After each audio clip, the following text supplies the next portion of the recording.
Hello friends, welcome back to my new video. In this video, I'm going to teach you our today's 5 most important vocabulary words and 2 phrases. So friends, without any delay, let's get started. Our first word is outlook.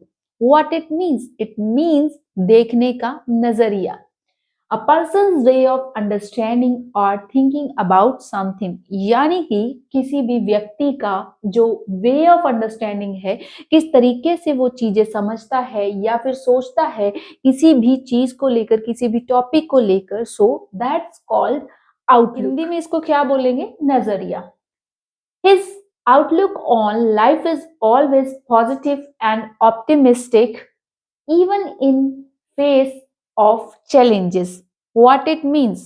The meaning of this sentence is कि किसी बंदे की बात हो रही है, his, जिसकी भी हम बात कर रहे हैं उसके लिए हम यूज कर रहे हैं his outlook on life, यानी कि उसका जो नजरिया है जिंदगी के ऊपर, जो उसका नजरिया है वो हमेशा ही पॉजिटिव और ऑप्टिमिस्टिक रहता है, यानी कि सकारात्मक रहता है. Even in face of challenges, यानी कि चैलेंजेस, जब हमें कठिनाइयां देखनी पड़ती हैं तो कठिन परिस्थितियों में भी जो उस बंदे का नजरिया है वो क्या रहता है? Positive and optimistic. So friends, अब आपकी डिक्शनरी में एक बहुत ही सुंदर शब्द ऐड हो चुका है which is known as outlook. Our second word is through. It's not throw, it's through. Through means क्या होता है? Its meaning is from one end और side of something to the other, यानी कि एक एंड से दूसरे एंड की तरफ, यानी थ्रू किसी चीज के बीच में से निकलना. Through hard work and Perseverance she achieved her goals and reached success, यानी कि थ्रू अपने हार्ड वर्क, जो उसने कठिन मेहनत, कठिन परिश्रम करा, उसकी वजह से, एंड परसिवरेंस यानी कि डेडिकेशन से, she achieved her goals and reached success, उसने अपने जो गोल्स थे वो पा लिए, एंड रीच्ड सक्सेस, और उसको सफलता मिल गई या वह सफलता पे पहुंच गई, उसको जो चाहिए था वो मिल गया. So our third word is outspoken. What it means? It means outspoken, यानी कि ज्यादा बोलने वाला नहीं. इसका मतलब है कि स्पष्ट रूप से बोलने वाला. कोई कोई बंदा होता है ना, सिर्फ टू द पॉइंट, जो बात दिल में आई वही मुंह पे होती है, तो आप वैसे पर्सन को बोल सकते हो आउटस्पोकन, या फिर वैसी सिचुएशन में किसी को बोल सकते हो outspoken. Saying exactly what you think और feel although you may shock और अपसेट अदर पीपल, यानी कि किसी को ऐसी बात बोल देना जो उसको थोड़ा शॉक भी दे सकती है, किसी को झटका भी लग सकता है, क्योंकि कुछ लोगों को सच सुनना ज्यादा पसंद नहीं होता. He is known for being outspoken. किसी बंदे की बात हो रही है कि वह अपने इस स्पष्ट रूप से बोलने की वजह से जाना जाता है. Never afraid to speak his mind. वह कभी नहीं सोचता कि उसको कभी डर नहीं लगता कि उसको क्या बोलना है. Even it's controversial. हो सकता है कि कोई बात वाद विवाद वाली भी हो, मगर वो बोलने से कभी नहीं टलता. एंड आई थिंक कि ऐसा होना भी चाहिए, क्योंकि कुछ लोगों को आंसर देना जरूरी होता है, बट टाइम पे.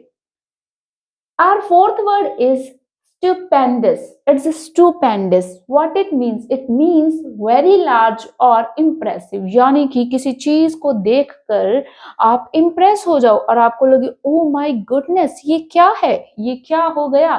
ठीक है. The magician's trick was truly stupendous, leaving the audience in awe and wonder. यानी कि जो मैजिशियन ने जो ट्रिक खेली या ट्रिक अपनाई वो ट्रूली स्टुपेंडस, यानी कि वो सच में स्टुपेंडस थी. स्टुपेंडस मीन्स इम्प्रेसिव थी. सब लोगों का ध्यान उस चीज ने आकर्षित कर लिया. Leaving the audience in awe and wonder, यानी कि जो ऑडियंस थी वो तो हक्का बक्का रह चुकी थी, उसको समझ नहीं आ रहा था कि ये कैसे हो गया. So they all were truly stupendous. तो इस तरह के सेंटेंसेस में या इस तरह की सिचुएशन में आप इस वर्ड को यूज कर सकते हो, स्टुपेंडस. अब हर बार आपको इम्प्रेसिव बोलने का जरूरत नहीं है. Now you have new word which you can use with your family and friends. Our fifth word is how to pronounce it. It's yawn. Yeah, it's yarn. So it's yarn. To open your mouth wide, breathe in deeply. What it means? It means उबासी लेना. जब आप ऊब जाते हो कोई चीज continuously करते करते तो उसको बोला जाता है उबासी. और हिंदी में इसको क्या बोलते हैं आई डोंट नो, बिकॉज उबासी पंजाबी में बोला जाता है. आई डोंट नो कि हिंदी में बोलते हैं या नहीं. आपकी लैंग्वेज में क्या बोलते हैं? जो भी बोलते हैं प्लीज कमेंट सेक्शन में कमेंट करें. Long meeting. The long meeting made everyone in the room yawn with exhaustion. यानी कि लंबी मीटिंग के दौरान हर कोई made everyone, लंबी मीटिंग ने हर किसी को in the room, कमरे में या फिर ऑफिस में क्या बना दिया? yawn. यानी कि आप बोल सकते हो कि बोरियत भरा माहौल था और हर कोई उबासी लेने लग गया. विद एग्जॉशन यानी कि कंटिन्यूसली जब आप बोरिंग वर्क करते हो तो आपको उबासी आ जाती है. So now you have a amazing word to express your exhausted expression. Okay, so अब हम हमारे दो फ्रेजेस करते हैं. Our first phrase is let's play it by ear. What it means? आइए खेलते हैं कान से. No, it doesn't mean it. इसका मतलब है making decisions as a situation unfolds. यानी कि सिचुएशन के अकॉर्डिंग या जैसी भी स्थिति हो उसके अकॉर्डिंग डिसीजन लेना. ठीक है. When we are not sure about something, then we have to play it by ear.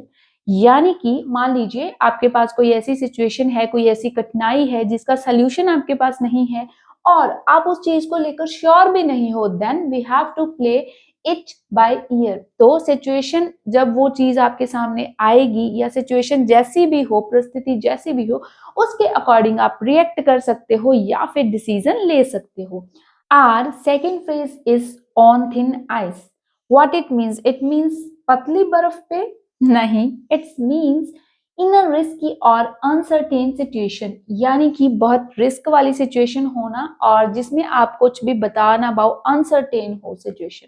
Choosing a business instead of job is like being on thin ice in Indian families. Yes, I think it's a story of every Indian who is interested in doing business.